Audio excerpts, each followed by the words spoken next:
Hello cuties, आप सभी लोगों का स्वागत है मूवीज़ बनघट में। आज मैं बात करने वाली हूँ she and a perfect husband की एपिसोड 38 की।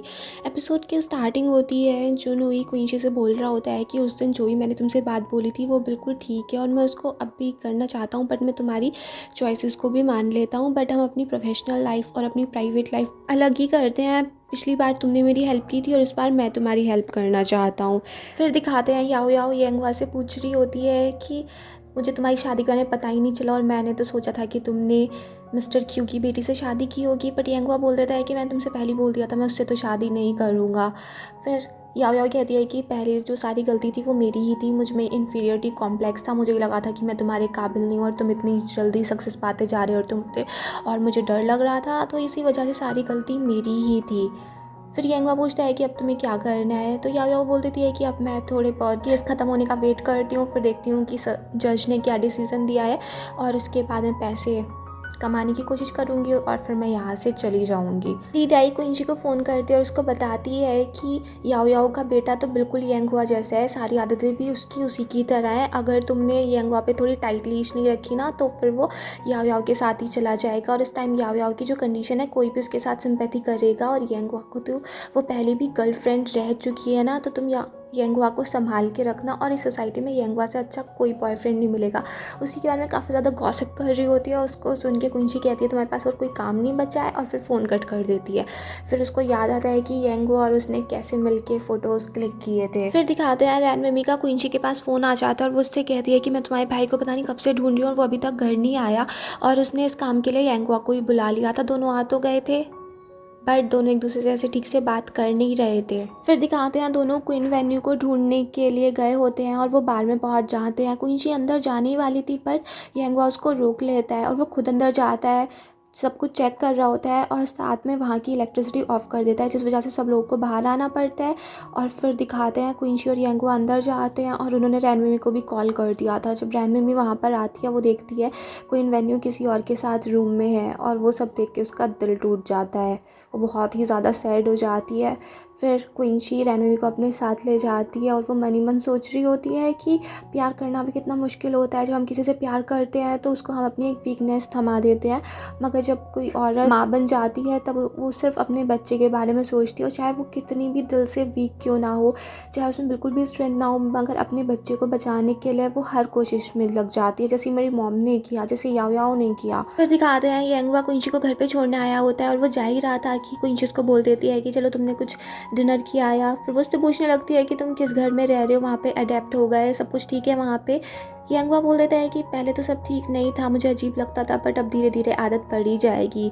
और फिर वो उससे बोल देता है कि मुझे पता है कि तुम शादी से क्यों डरती हो, अब मुझे समझ में आया। जब पिछली बार रैन मिमी और क्वीन वेन्यू के बीच में लड़ाई हुई थी तब मुझे लगा था कि दोनों एक्चुअली इस सब को एंजॉय करते हैं। रैन मिमी खुश भी लग रही थी, बट इस बार रैन मिमी की हालत देख के मुझे नहीं लगता है कि सब कुछ ठीक होने वाला है। बट फिर वो कह देता है कि चलो अच्छा ही हुआ हम लोगों ने डिवोर्स ले लिया, वरना हमें भी किसी दिन ऐसी सिचुएशन फेस करनी पड़ती। क्विंची बोल देती है कि हाँ हम लोगों ने ठीक ही किया। फिर उनके पास और कुछ बातें करने के लिए बची नहीं थी। फिर यंगवा वहाँ से चला ही जाता है। उसके जाने के बाद क्विंची भी काफ़ी अपसेट हो गई थी, सैड थी, और यंगवा का भी ऐसे ही हाल था। नेक्स्ट डे भी क्विंची के दिमाग में यही चल रहा था कि अगर मेरे साथ भी कुछ ऐसे ही हुआ होता तो मैं भी शायद कुछ ऐसा ही करती। फिर दिखाते हैं क्विंची याओ याओ के घर पे पहुँच जाती है और उससे कहती है कि मैं तुम्हारी हेल्प कर सकती हूँ इस केस से निकलने में, मेरे पास एक सॉल्यूशन है जिसमें तुम्हारी भी जीत हो सकती है और तुम इस लॉ सूट से भी बच सकती हो और तुम्हारा ही फ़ायदा होगा। याओ याओ कहती है कि मगर इसके लिए भी तुमने कोई डील रख रखी होगी, कोई कंडीशन रख रखी होगी ना। क्विंची बोल देती है कि हाँ बस एक काम करना है, बदले में तुम्हें यंगवा से दूर रहना है। बट एक्चुअल में क्विंची ने ये बोला नहीं होता है, वो सिर्फ ये सपना सोच रही थी। फिर वो याओ याओ से बोल देती है कि तुमने यंगवा से झूठ क्यों बोला, तुमने उसको मिसलीड किया है, उसको ऐसा लगता है कि वो तुम्हारे बच्चे का फादर है, तो तुम्हें इतनी गलत बात नहीं करनी चाहिए थी, तुम बहुत शेमलेस निकली। उसकी बात सुन के याओ याओ भी बोल देती है कि मैंने कभी उससे झूठ नहीं बोला है और मैंने ऐसा कुछ भी नहीं किया है। और फिर वो क्विंची से बोल देती है कि जो तुमने रिकॉर्डिंग ऑन कर रखी है पहले उसे ऑफ करो। याओ याओ बोल देती है कि यांगहुआ एक बहुत ओपन माइंडेड पर्सन है, तुम उसे जानती ही होगी, और जहाँ तक मैं उसको समझती हूँ वो जिन लोगों से प्यार करते हैं उनकी बहुत रिस्पेक्ट करता है, तो तुम्हें यांगहुआ को गलत समझने की कोशिश नहीं करनी चाहिए। फिर क्विंची बोल देती है कि ठीक है, हम डील कर लेते हैं, मैं तुम्हें कुछ ऐसा बताऊंगी जिससे तुम ये केस जीत सकती हो। मगर याओ याओ कहती है कि तुम तो मैनेजर की साइड की लॉयर हो ना, तुम मेरी हेल्प क्यों करोगी। क्विंची बोल देती है कि मैं उस होटल की लॉयर हूँ, वो मैनेजर तो गलत इंसान है, तो मैं उसका साथ क्यों दूँ।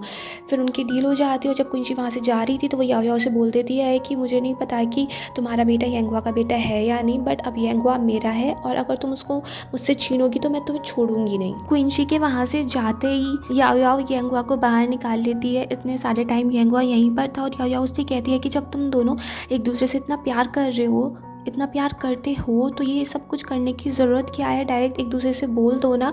और फिर वो यांगहुआ से पूछ लेती है कि क्या मुझे क्विंची पे ट्रस्ट करना चाहिए। यांगहुआ बोल देता है कि हाँ, एक वो बहुत अच्छी लॉयर है, भले से वो कुछ भी काम सोच समझ के नहीं करती, बट वो एक बहुत अच्छे इंसान है। फिर दिखाते हैं क्वीन वेन्यू घर पे आता है चोरी छिपे से, वो एकदम से अंदर जाना चाह रहा था कि रैनमिमी उसको पकड़ ना ले। फिर वो देखता है कि रैनमिमी तो घर पे है ही नहीं, वो सारे सामान चेक करता है, वहाँ पर रैनमिमी का सामान भी नहीं था, वो उसको ढूंढने में लग जाता है। और फिर उसको पेपर्स मिलते हैं, डिवोर्स लेटर जिस पे रैनमिमी ने साइन कर दिया था। और फिर क्वीन वेन्यू बहुत परेशान हो जाता है, वो रैनमिमी को फ़ोन भी लगाता है, उसको मैसेज कर रहा होता है, और तभी उसको पता चलता है कि रैनमिमी को पता चल गया है कि वो उस दिन होटल रूम में था, उसके साथ एक लड़की थी। फिर क्वीन वेन्यू क्विंची को भी फ़ोन करता है, उससे कहता है कि अगर रैनमिमी को कुछ भी हुआ हो ना, तो मैं तुम्हें छोड़ूंगा नहीं। वो इस टाइम पे प्रेग्नेंट है, और मैं कुछ भी ऐसे जोक वगैरह नहीं चाहता हूँ, प्लीज़ रैनमिमी जहाँ पर भी है उसको यहाँ पर भेज दो।